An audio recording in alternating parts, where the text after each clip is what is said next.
Hello everyone, আসসালামু আলাইকুম। আশা করি সবাই ভালো আছেন। আবারও চলে এসেছি সুন্দর একটি বেবি নকশি কাঁথার ড্রয়িং আপনাদেরকে দেখাবো বলে। কিছু ডিজাইন আছে যেটা শত শত বছরেও পূরণ হয় না, এটা সেরকমই একটা ডিজাইন।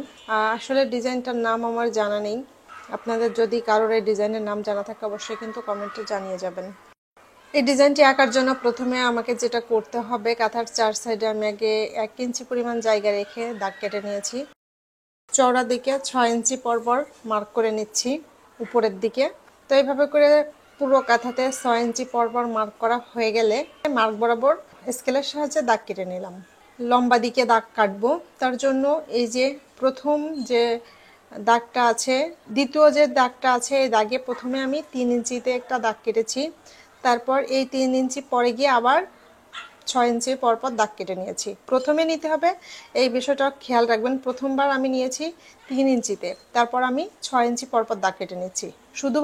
শুধুমাত্র প্রথমবার 3 ইঞ্চিতে নিয়েছি, তারপর 6 ইঞ্চিতে, তারপর তারপরের ঘরে আবার শুরু থেকে 6 ইঞ্চি পরপর দাগ কেটে নিয়েছি। আবার 3 নম্বর লাইনে এসেও প্রথমে আমি 3 ইঞ্চিতে দাগ কেটেছি, তারপর 6 ইঞ্চি পরপর দাগ কেটে নিয়েছি। আশা করি বোঝাতে পেরেছি। এবার এই পয়েন্টগুলো মিল রেখে রেখে স্কেলের সাহায্যে দাগগুলো মিলিয়ে নিতে হবে।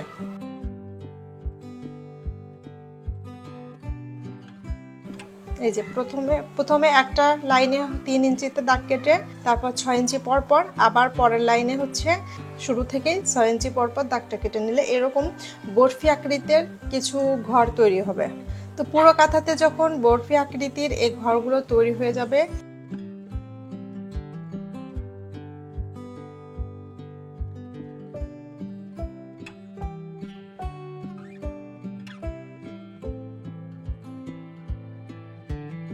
এবার এইভাবে দেখুন আমি ত্রিভুজের মতো করে মাঝখান দিয়ে একটা দাগ কেটে নিচ্ছি। এইভাবে করে মাঝখানের এই পয়েন্টগুলো মিল রেখে একটা দাগ কেটে নিচ্ছি চওড়া দিকে আবার। তো এবার হচ্ছে ত্রিভুজের মতো খানিকটা ডিজাইন হচ্ছে। আমি এই কাঁথার নাম দিয়েছি জ্যামিতিক কাঁথা। তো আপনাদের যদি কারোর এই কাঁথার নাম জানা থাকে অবশ্যই কিন্তু আমাকে জানাবেন। তো পুরো কাঁথাতে এভাবে করে দাগগুলো কাটা আমার কমপ্লিট। এইবারে যে কর্নারটাতে দেখেন আমি স্কেলটা ধরে 2 ইঞ্চি এবং এখানে 2 ইঞ্চি দুইটাকে মিডিলে রেখে টোটাল 4 ইঞ্চিতে দাগ কেটে নিচ্ছি, অর্থাৎ এ পাশে 2 ইঞ্চি এ পাশে 2 ইঞ্চি, এভাবে করে 4 ইঞ্চি টোটাল নিয়ে নিলাম। তো প্রত্যেকটা ঘরে এভাবে করে 4 ইঞ্চিতে আমি দাগগুলো কেটে নিচ্ছি। তো এবার আমি যেটা করব, এই দুইটা দাগকে মিলিয়ে দিব। দেখেন জেড আকৃতির হবে কিছুটা, এভাবে করে প্রত্যেক দুইটি দাগ আমি মিলিয়ে নিচ্ছি। কাঁথার ড্রয়িংটা কিন্তু ভীষণ সহজ যদি আপনি বুঝতে পারেন।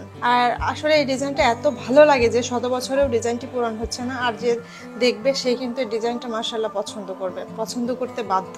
তো পুরো কাঁথাতে যখন এইভাবে করে দুইটি দাগ মিলিয়ে দেওয়া কাজটা কমপ্লিট হয়ে যাবে, তখন আমাকে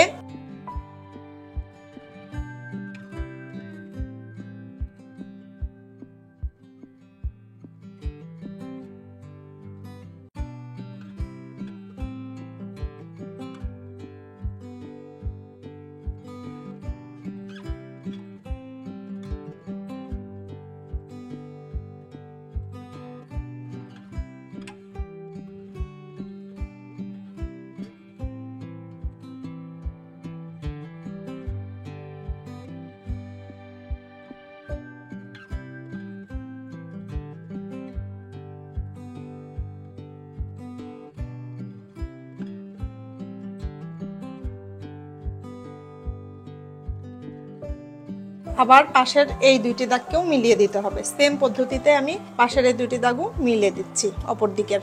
তো এবার কিছুটা দেখেন ফুটবল আকৃতির শেপ তৈরি হয়ে যাচ্ছে। ওই যে বললাম যে আঁকাটা কিন্তু ভীষণ সহজ যদি কিনা আপনি বুঝতে পারেন। তো আমি যতটা সম্ভব সহজভাবে আপনাদেরকে বোঝানোর চেষ্টা করেছি। একটু খেয়াল করে দেখলে কিন্তু খুব সহজে আপনারাও ঘরে বসে এই ডিজাইনটা এঁকে নিতে পারবেন। আর বেবি কাঁথা করেন কিংবা বড় কাঁথা করেন, এই সেম মেজারমেন্টে যদি করেন তাহলে আশা করি কোনো সমস্যা হবে না এবং ডিজাইনটাও পারফেক্ট হবে।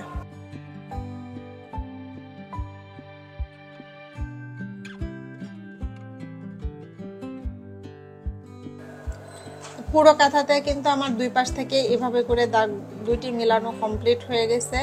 এখন আমি এই যে এই পয়েন্টটাতে এসে আবারও 4 ইঞ্চিতে একটা মার্ক করে নিচ্ছি। এই পাশে 2 ইঞ্চি, এই পাশে 2 ইঞ্চি, এভাবে করে আবারও 4 ইঞ্চি করে মার্ক করে নিচ্ছি। প্রত্যেকটা পয়েন্টে এভাবে করে 4 ইঞ্চিতে মার্ক করে নিতে হবে।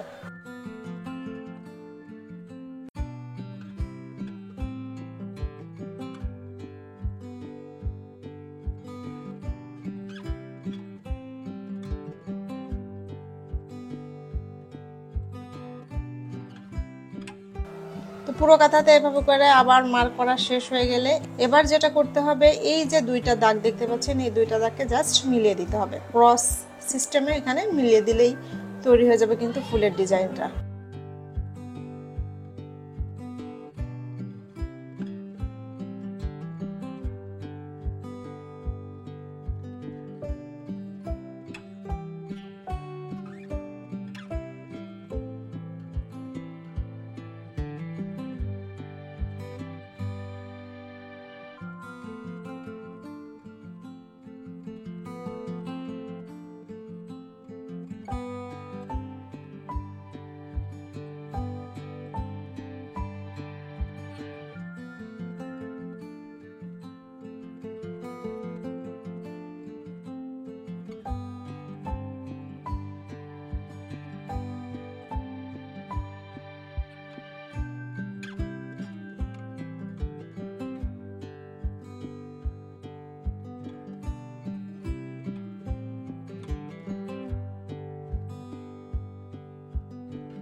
তা তৈরি হয়ে গেল আমাদের অসম্ভব সুন্দর এই জ্যামিতিক কাঁথাটা। তো আজকে ড্রয়িংটা আপনাদের কার কাছে কেমন লেগেছে অবশ্যই কিন্তু কমেন্টে আমাকে জানাবেন। আর যদি আপনাদের পছন্দের কোনো কাঁথা ড্রয়িং দেখার ইচ্ছা থাকে অবশ্যই আমাকে জানাবেন, আমি চেষ্টা করব সেই ডিজাইনটি আপনাদের সঙ্গে শেয়ার করার জন্য। তো সবাই ভালো থাকবেন, সুস্থ থাকবেন। ভিডিওটি ভালো লাগলে শেয়ার করে টাইমলাইনে রেখে দেবেন, অন্যদের দেখার সুযোগ করে দেবেন। আজকে এ পর্যন্তই। টাটা, আল্লাহ হাফেজ।